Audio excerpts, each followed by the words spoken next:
আমাদের আরেক ভাই জানতে চেয়েছেন, বর্তমান সময়ে আমি বেশ কয়েকটা হানাফি মসজিদে গিয়েছিলাম, দেখলাম ওখানকার ইমামরা তাবিজ বিক্রি করে, তাদের পিছনে সালাত হবে কি?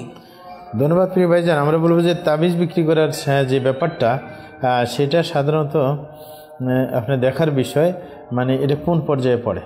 মানে দুইটা সম্ভাবনা আছে, শিরকে আকবর হওয়ার সম্ভাবনা আছে, শিরকে আসগর হওয়ার সম্ভাবনা আছে।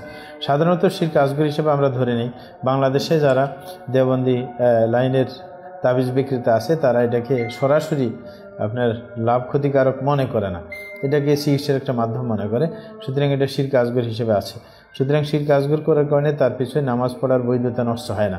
হ্যাঁ, কারণ অন্যান্য পাপের মতো শিরকে আসগর কবিরা গুনার মতোই। সুতরাং সেটার কারণে তার পিছনে নামাজ পড়া যাবে। কিন্তু কেউ যদি এরকম মনে করে যে না তাবিজই ক্রিয়াশীল, মানে আল্লাহকে বাদ দিয়ে, তাহলে সেটা শিরকে আকবর হবে, তখনই সালাত আদায় করা যাবে না। কিন্তু সাধারণত আমার দেশে যারা দেওবন্দি লাইনের যারা তাবিজের সাথে জড়িত, এরা সাধারণত এটাকে চিকিৎসার মাধ্যম হিসেবে মনে করে, যদিও এটা শিরকে আসগরের পর্যায়ে পড়ে।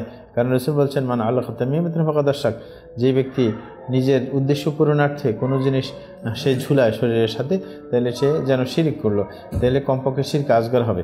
এই কারণে যদি পারা যায় এমন যে আপনার পাশে দুইজন ইমাম সাহেব আছে দুই মসজিদে, একজন তাবিজের ব্যবসা করে আরেকজন করে না, তাইলে আপনি তাকেই প্রায়োরিটি দিবেন যে তাবিজের ব্যবসা করে না।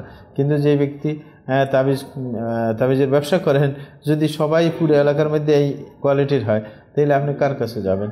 হ্যাঁ, যার একটু আমল আকীদা ভালো আছে, মনে করা যায় যে তাবিজকে সে একটা মানে চিকিৎসার মাধ্যম হিসেবে গ্রহণ করেছে, কমপক্ষে তার পিছনে নামাজ পড়ার চেষ্টা করেন। কারণ তার পিছনে নামাজ পড়া জায়েজ হবে, কারণ শিরকে আকবর সে মনে করে না। মানে তার যেই বিশ্বাসের কারণে সে শিরকে আকবর লিপ্ত হচ্ছে না, এই কারণে তার পিছনে সালাত আদায় করা জায়েজ। কিন্তু যে নিয়ে না করবেন তাকে প্রায়োরিটি দেওয়া, সেটা হচ্ছে উত্তম। জাযাকুমুল্লাহু খাইরান।